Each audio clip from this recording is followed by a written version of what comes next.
Hoi! Today I want to talk to you guys about studying translation at university. I've already made a video about studying English language and culture at Leiden University, which you can watch right here. And this video will kind of be a sequel to that one because this time I'll be talking about my master's. So it took 3 years to do my bachelor's degree, and I was planning on then doing 1 year of translation and literature courses for my master's. Because of several mishaps and me missing a letter and things like that, I was too late to sign up for the translation program. Fortunately, university in the Netherlands isn't too expensive. It's about 1,700 euros a year. So I decided to do a full year of literature classes and then for the next year sign up for translation. I don't think I was quite ready to be done with university yet. So after a year of doing literature courses, which felt fairly similar to what I'd been doing in the last year of my bachelor's degree, I finally got to take my first translation courses. So for the first semester we had several different courses and they were kind of split between legal and literary translation. So legal would mostly be legal documents, medical documents, forms and websites, and then literary translation would be fiction and poetry. So they kind of made us do both so we could discover what we wanted. And basically the general idea seems to be that if you want an actual job in real life, you should do legal translation. But I really didn't like legal translation. It's a lot more of like learning all these terms that you need to know and then applying them. And I felt like literary translation was a lot more of like this complicated puzzle, and it was so much more fun to me. So in the second semester when you had to make a decision, I decided to go with literary translation. We had several speakers who worked in translation come in and talk to us, and mostly what they would say was, "Oh, you think you can do this as a full-time job? Good luck." Not exactly the thing you want to hear the year before you need to find a job. And we got to ask questions about things such as how much should you charge for a translation, how do the contracts work. Okay, so I'll go through some of the things we did during our classes. We did group translations where we all got a printout of the same website. I think we did one for our university website, and we were told to translate it. We did translations from English to Dutch and Dutch to English. And then we had to kind of present our choices, because one of the most important things about translating and learning the process of translation is being able to explain why you made these choices. I think one of the first things we had to do was a back translation for the first page of The Catcher in the Rye. We got 4 different Dutch translations from different time periods. We had to translate it back into English and then kind of decide the time frame, so which one was the oldest and which one was the most modern translation. For one course every week someone got to select a piece of text from their favorite book or maybe their favorite poem, and then they could assign that to the rest of the class, and then next week we would go through it. I think I picked a section of like the last 1 or 2 pages from Looking for Alaska, and it was so much fun to see people pick out bits from their favorite book, and you could tell they knew a lot more about it than we did when we were translating. We encountered lots of accents. What very often happens, especially when it comes to British lit, there'll be one character who's like the caretaker or the farm boy, and he will have a very specific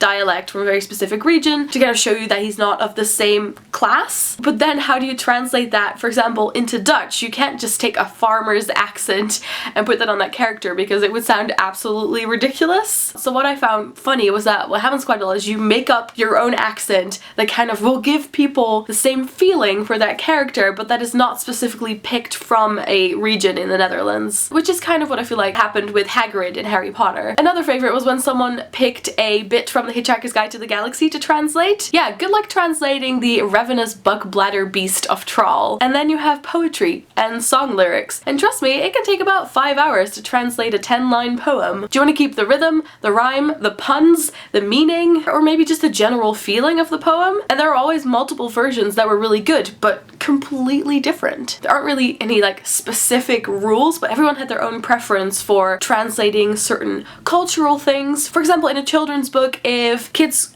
go have some fish and chips, in Dutch would you then translate that as them going to have fries with mayonnaise, because for all the kids know the book could be set in the Netherlands, or do you want to kind of teach them about different cultures and leave the fish and chips in? Then at the end of the year we had to write a thesis, and I decided to write mine on, big surprise, The Fault in Our Stars by John Green. I thought this was a particularly interesting book because it's written in English about American teenagers by an author who was writing it while he was in the Netherlands, and it includes a bit where the teenagers go to Amsterdam and talk to Dutch people who are speaking English, but also mention Dutch people speaking Dutch. So I thought that would be quite a fun challenge. What I did was I selected a bit from the part where they're in Amsterdam. I hadn't read the actual Dutch translation yet, so I made my own translation, explained all my choices, then read the Dutch translation and compared both of our versions. It was difficult because there were some parts where I felt like I had more knowledge because I've been just watching John Green's videos for forever and I've had the opportunity to hear him talk about it quite a lot. So should I take those things into consideration or should I just pretend that I don't know them? That was kind of a really fun but stressful adventure. When I started my first translation courses, I immediately noticed kind of a big change because I never used to speak up in class. And then when I started my translation classes, I had to stop myself from speaking up because there were all these things that I felt like I could contribute to the class or that I just found so interesting to talk about. So I know that having a career in translation is hard, but comparing my year of studying literature for my master's and then the year of doing translation,